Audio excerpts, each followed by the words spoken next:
भारत के युद्ध के बाद भगवान श्री कृष्ण और अर्जुन द्वारका लौट रहे थे, पर इस बार रथ को भगवान ने नहीं, अर्जुन ने स्वयं चलाया। द्वारका पहुंचते पहुंचते अर्जुन अत्यंत थक चुके थे। अर्जुन अतिथि गृह में चले गए और गहरी निद्रा में लीन हो गए। शाम का समय हुआ, रसोई में सुगंधित व्यंजन परोसे जा चुके थे। रुक्मिणी जी ने प्रेम पूर्वक भगवान को भोजन परोसना प्रारंभ किया और कहा, प्रभु भोजन आरंभ कीजिए। भगवान श्री कृष्ण बोले, रुक्मिणी, हमारे घर में अतिथि आए हुए हैं, हम अतिथि के बिना अन्न का एक कौर भी ग्रहण नहीं कर सकते। रुक्मिणी जी बोली, आप आरंभ कीजिए प्रभु, मैं अर्जुन को बुला लाती हूं। रुक्मिणी जी जब अतिथि भवन पहुंची तो देखा अर्जुन गहरी निद्रा में थे, किंतु वह निद्रा भी साधारण नहीं थी। उनके रोम रोम से कृष्ण कृष्ण की ध्वनि प्रस्फुटित हो रही थी।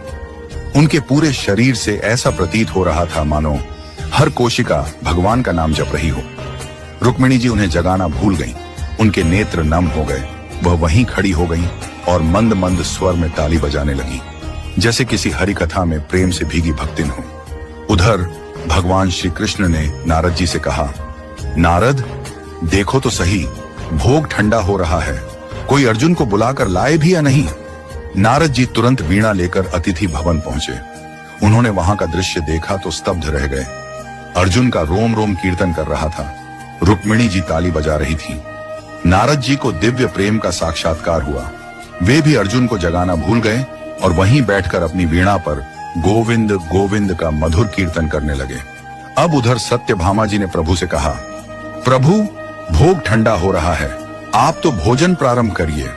भगवान बोले, हम अतिथि के बिना अन्न ग्रहण नहीं करते, अब तुम ही जाकर देखो क्या हो रहा है। सत्यभामा जी वहां पहुंची और वहां का दृश्य देखकर मोहित हो गईं।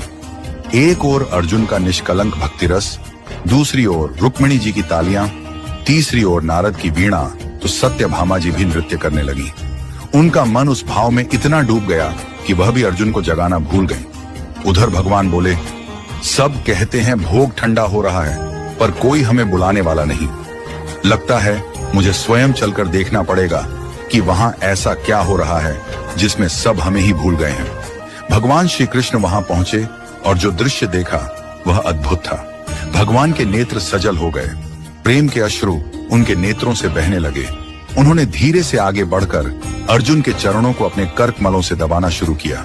जैसे ही भगवान के अश्रु अर्जुन के चरणों पर गिरे, अर्जुन चौंक कर उठे। वो बोले, प्रभु, यह आप क्या कर रहे हैं? आप मेरे चरण दबा रहे हैं। भगवान